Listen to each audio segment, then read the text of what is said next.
Hi guys. So today I just wanted to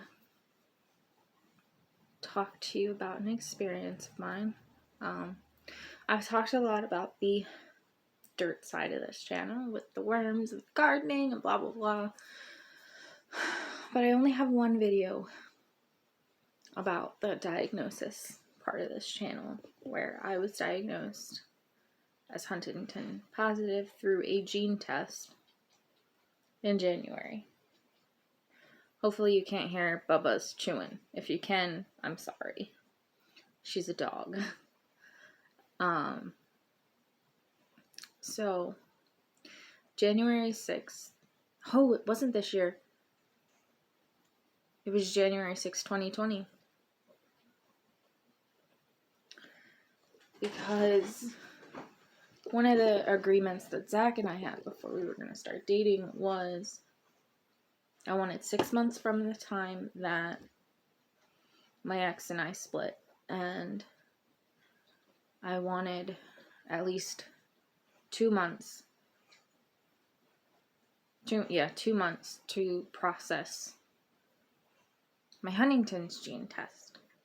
Whether it was positive or negative, I wanted to get myself in the headspace of dealing with that, and if I was positive, I wanted him to be able to have some time to do his own research and decide if I was someone who he truly wanted to be with.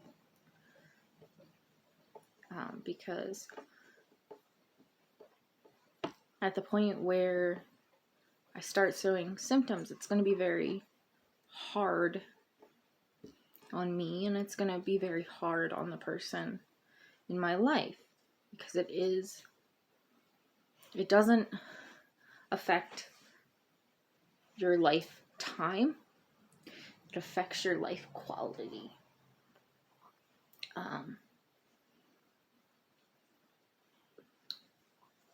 But what I wanted to talk to you guys today about was the day I found out.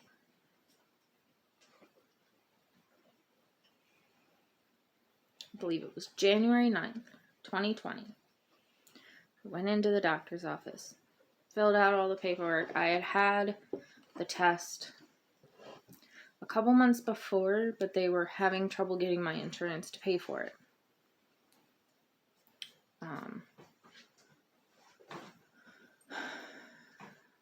And then I went in, filled out all the paperwork. We did all of the sit, stand, walk, say your ABCs, recite this list of stuff back to us after 15 seconds, 30 seconds, 5 minutes, Touch your nose. Hold your hands out. Close your eyes. Because when your mind wants you to stop moving. But if you have your eyes closed and you can't see it, the movement will be more. I'm not a neurologist. I don't understand how it all works. I just know that it does.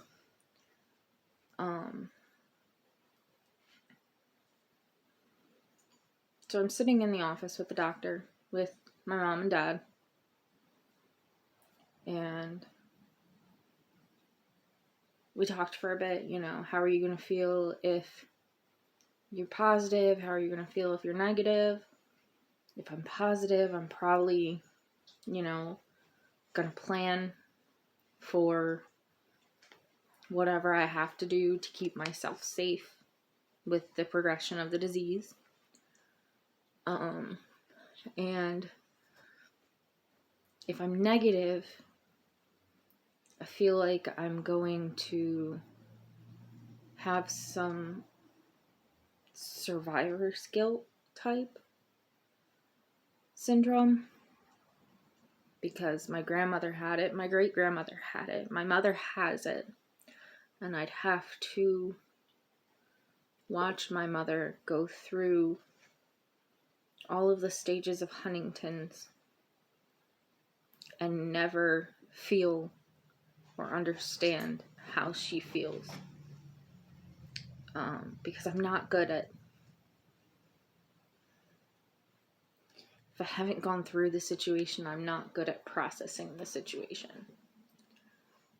That's why people are like, hypothetically, if you were in this situation, what would you do? If it's a situation that I've never been in, I have no idea.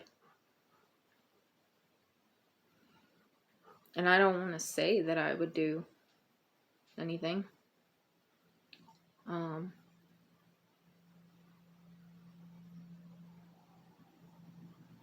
But anyway. So he pulls the envelope out and he said, we're getting ready to find out whether you're positive for the gene or negative for the gene. And I'm like, okay, let's do it. Let's go. Band-Aid, rip it off. He's like, okay. You know, he's trying to be really gentle about it.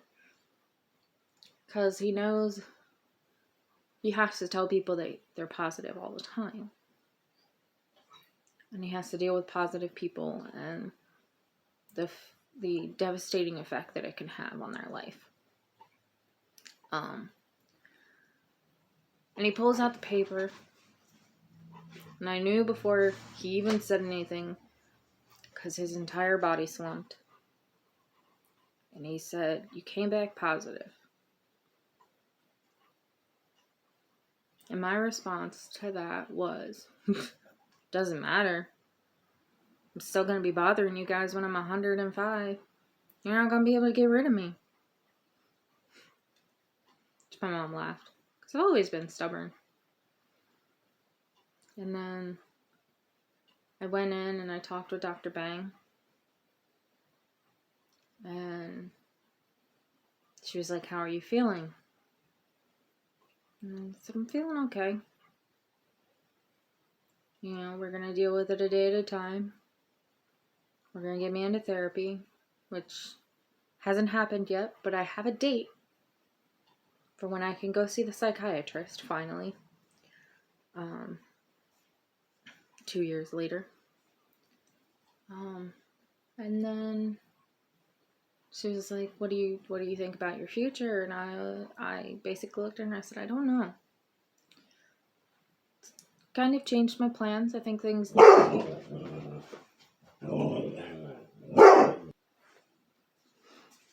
Sorry about that. Coda heard a car door. She's still sitting over there upset. I was talking to Dr. Bang. And I was like, you know, things have to move a little bit faster now. And I think I'm going to have a lot of fear of running out of time. I need to do what truly makes me happy because I feel like I'm going to run out of time.